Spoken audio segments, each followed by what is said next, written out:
Project Beast now has a CGI trailer, gameplay footage, impressions from a 30-minute demo, and most importantly, a name. Let's talk about Bloodborne, and let's start with the gameplay.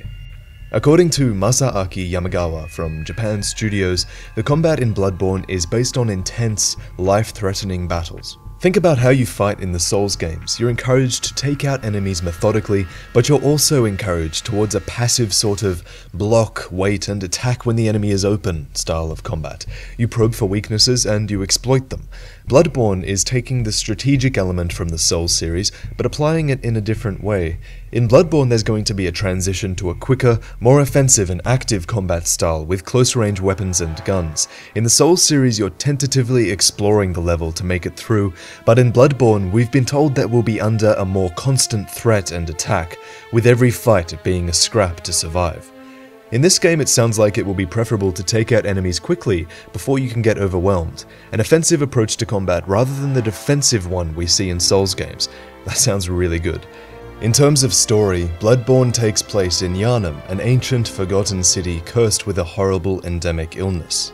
In light of the name Bloodborne, it seems very much inspired by the era of the Black Plague, except this illness is a little different.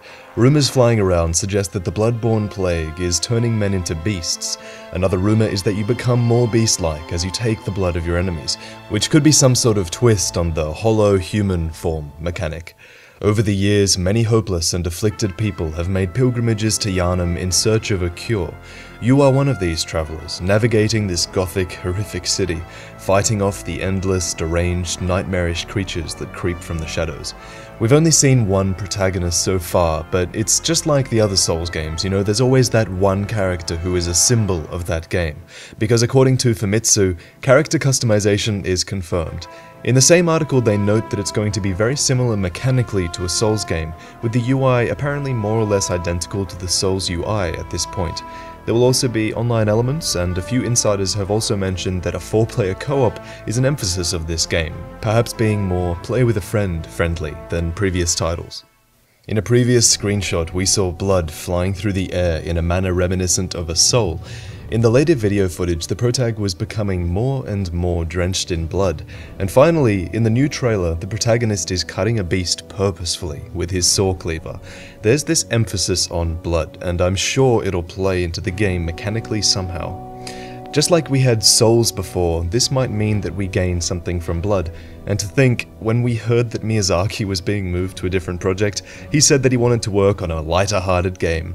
I think he might have been messing with us. Famitsu notes that the game has been in development since the release of the Artorias of the Abyss DLC.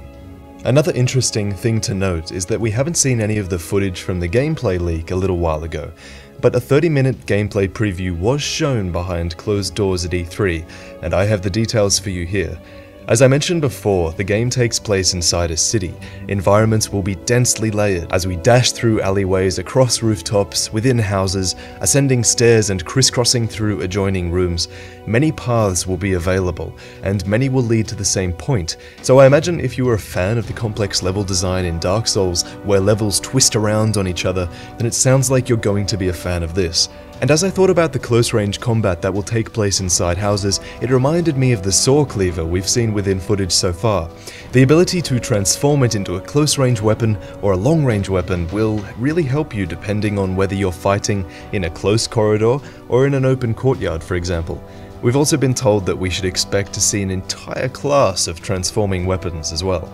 These weapons will have different properties depending on the form they take. For example, the saw cleaver will be able to crush enemy guards in its shortened form.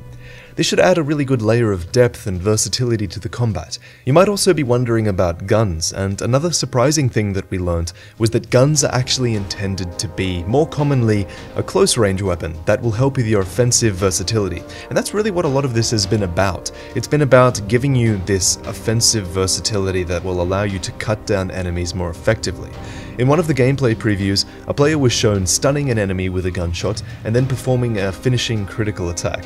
Miyazaki has apparently said that you cannot play this game the same way you would play Demon's Souls. You can't just stand back and bait enemies until they're open. No, in this game, you have to take a more active approach to combat. or you risk getting overwhelmed by a more constant assault. So think about it, you actually have to cut down enemies before they overwhelm you, because it sounds like they might be coming at you at a more constant rate. Keeping this in mind, it makes sense that we should be holding a gun in our offhand instead of a shield, and I can see this shieldless, offense-focused shift being the biggest difference between the Souls series and Bloodborne. The main enemy in Yharnam are the humans turned beast by the infection plaguing the place, but that's not all you should expect to see. In the footage, enemies were said to be hiding in the shadows, ready to jump out at you and join the assault of other enemies. A viewer described mutilated crow-like enemies hopping towards the player, and there's this abundance of lycanthropes and beasts seen so far. The difficulty is said to be similar to Demon's Souls, and Miyazaki says to expect the same satisfying feeling you get from overcoming adversity in a Souls game. To me, the discussion is less about difficulty and more about the different flavor of strategic gameplay we'll be seeing, and I'm really curious to see how well faster-paced combat will be developed within the framework of a Souls game. Bloodborne is being targeted for a spring release in 2015, exclusive to the PlayStation 4 platform.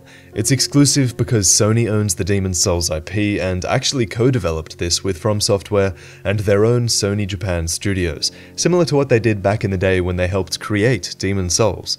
The team is aiming to get the game at 30 frames per second at 1080p. I've listed a lot of sources in the description, and I really want you to check them out to support the people who translated articles and attended these behind-the-scenes events. Subscribe to hear more about Bloodborne news when it drops, and I'll catch you guys next time.